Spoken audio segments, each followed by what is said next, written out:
Hello, good morning, good afternoon, good evening. Whatever time you find this video, I hope that you're doing well.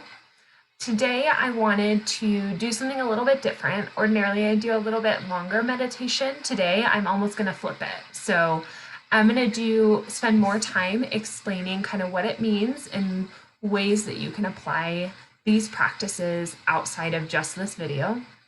And then I'm going to just begin by reading a brief poem. And it kind of relates to the exercise that we will do, so that is why I picked this one.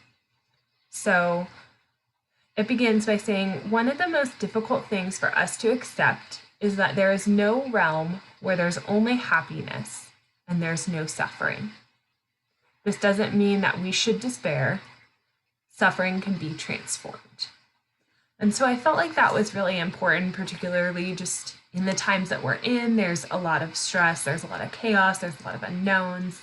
And I think, part of that is our growth as humans in understanding that in life there are really difficult, really challenging moments. And so part of life is our suffering, and that is part of what makes us human and keeps us connected as human beings.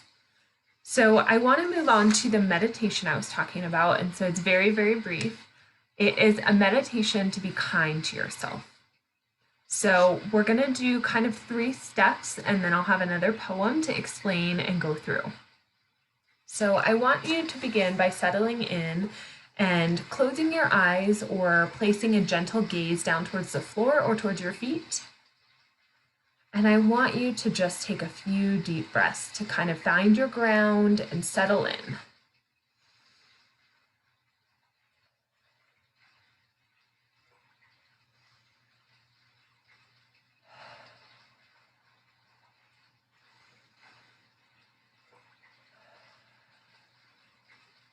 And as you're settling in, I want to invite you to put both hands on your heart.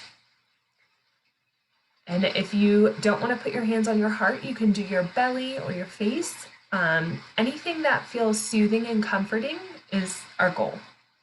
So putting your hands on your heart or your belly, I want you to just pause, and I want you to feel and notice that warmth.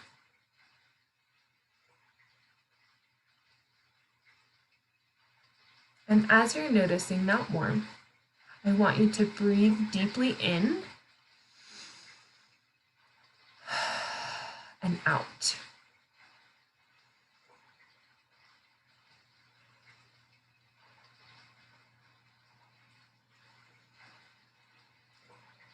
And as you're breathing deeply in and out, I want you to speak these words to yourself out loud or silently in a warm and caring tone, like you would to maybe a good friend or your partner. This is a moment of suffering. Suffering is a part of life. May I be kind to myself in this moment. May I give myself the compassion I need.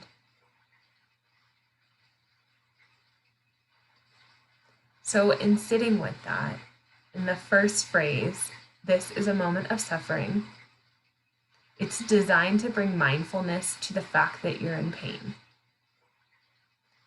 And there's other wordings that you could use if you feel more comfortable with that, such as, I'm having a really tough time right now, this hurts, or anything that describes the suffering that you're experiencing. The second phrase, suffering is a part of life, reminds you that imperfection is part of the shared human experience. And I think that is a really essential piece too, because when we get stuck in perfectionism, we forget about the shared human experience because no human is perfect. And so other possible wordings that you could use for that phrase is, everyone feels this way sometimes. This is part of being human. Or any other phrase that maybe comes to mind that does elicit that self-compassion, that feels more comfortable and more realistic to kind of how you think and what you feel.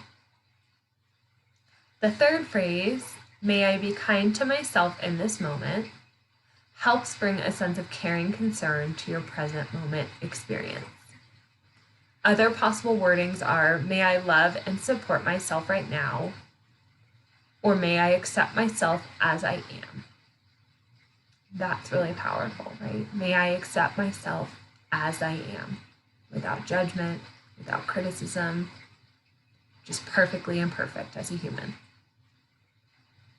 And the final phrase, may I give myself the compassion I need, firmly sets your intention to be self-compassionate.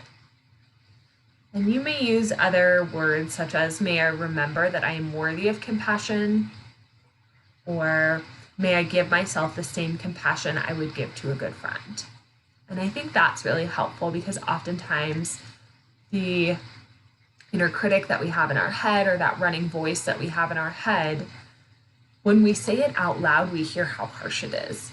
But oftentimes, if you think about it in terms of, would I ever say this to a friend? The answer is 9 times out of 10, no, I wouldn't say that to a friend.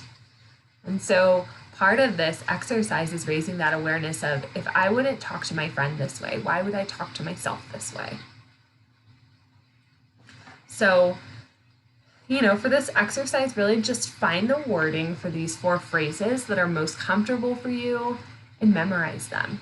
Keep it in your back pocket as a reminder when you're having a hard time with that self-compassion and with that self-kindness.